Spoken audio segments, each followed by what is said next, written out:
Oui, il y a l'expérience de traduire, donc comme je disais, comme vous le savez, c'est une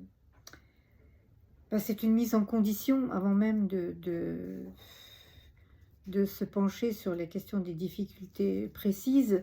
Euh, on peut dire que c'est une expérience déjà de lecture totale en tant que traductrice ou traducteur. On est la lectrice ou le lecteur total.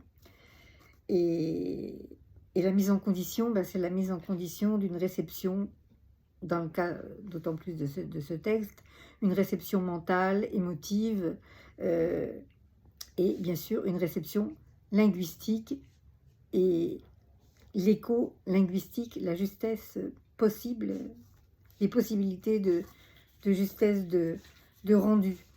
Alors, bon, ces questions ne se posent pas aussi avec autant d'acuité pour tous les textes, hein, mais là, vous connaissez ce texte-là. Donc là, une des questions qui s'est posée, c'est celle du rythme, une harmonisation du rythme entre l'espagnol et le français, qui n'ont pas du tout le même rythme et la même cadence. Euh, les niveaux de langage, évidemment, parce que là, il n'était pas question de langage académique, et à ce sujet, ça n'est toujours pas facile avec les éditeurs qui ont encore tendance, même de moins en moins, comme on peut le voir dans les nouvelles traductions qui sont reprises, les traductions de textes anciens qui sont reprises justement parce que maintenant on lutte contre ce bien écrit, ce bien parlé, cette sorte d'académisation de la langue française. J'ai quand même eu parfois à me battre un peu. Je n'ai plus souvenir des détails, mais où on aurait voulu que ce soit plus correct en français, mais alors ça ne donnait plus du tout la violence du texte. C'était absolument pas possible. Il me reste d'ailleurs un exemple un peu trivial, mais il m'est resté à l'esprit parce que je regrette encore d'avoir cédé. Euh, à un moment donné, donc un des Pichiciegos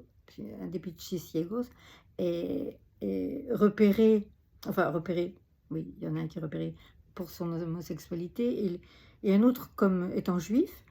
Et l'un se pose la question de savoir comment ça a été découvert.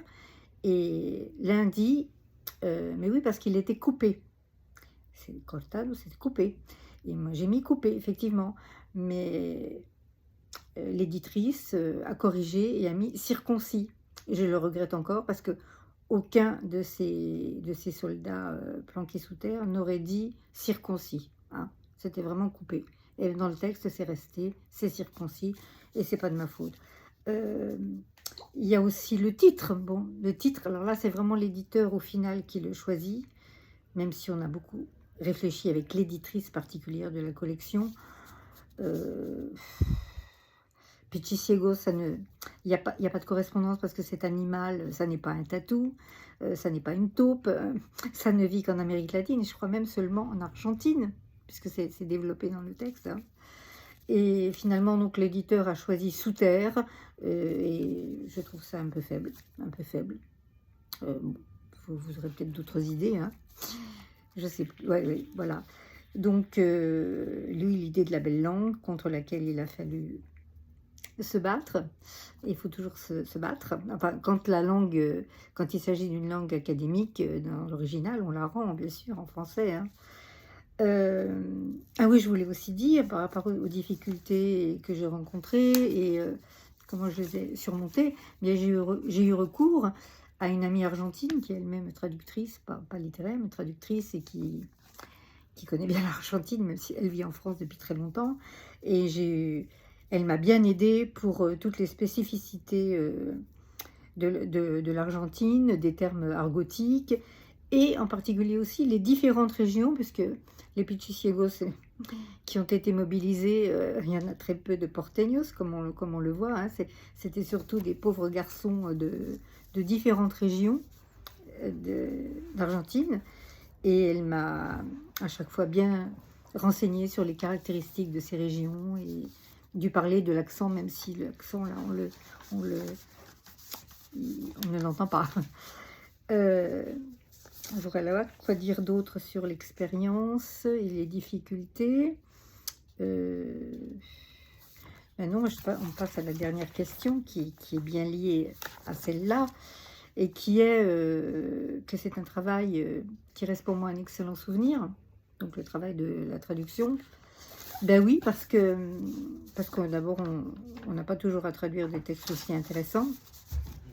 Et là, de par l'intensité de ce texte et l'intensité de l'émotion qu'il dégage, eh bien, soit on entre dans cet état émotionnel, soit on ne peut pas traduire, je crois. Donc peut-être sans être dans l'état de transe que l'on suppose à l'auteur et qu'il s'est lui-même plus à souligner, je n'ai rien sniffé d'ailleurs, eh bien, on est quand même, oui, dans un état où on est à la fois, et c'était très, très agréable, à chaque fois que je me replongeais dans le texte, dans cette fièvre, et bien sûr dans la fièvre aussi de chercher la correspondance juste en français, et puis de reprendre, de reprendre et de reprendre, hein, ça, bien entendu. Et donc, après l'apparition de la traduction du livre, j'ai lu la critique d'un écrivain et journaliste qui a une très grande sensibilité littéraire, Philippe Lançon, et qui connaît très bien l'espagnol et la littérature hispanophone. Il n'a pas critiqué la traduction, mais il a dit à un moment que le texte explose moins en français. Alors, apparemment, c'était pas un reproche à la traductrice, mais à la langue française elle-même, enfin que de toute façon, la langue française elle-même et ses sonorités explosent moins que le texte original en espagnol, de par la langue. Ça doit être vrai, mais enfin, bon, il est ce qu'il est, et j'ai donné le meilleur que je pouvais. Voilà, j'espère avoir des retours, et puis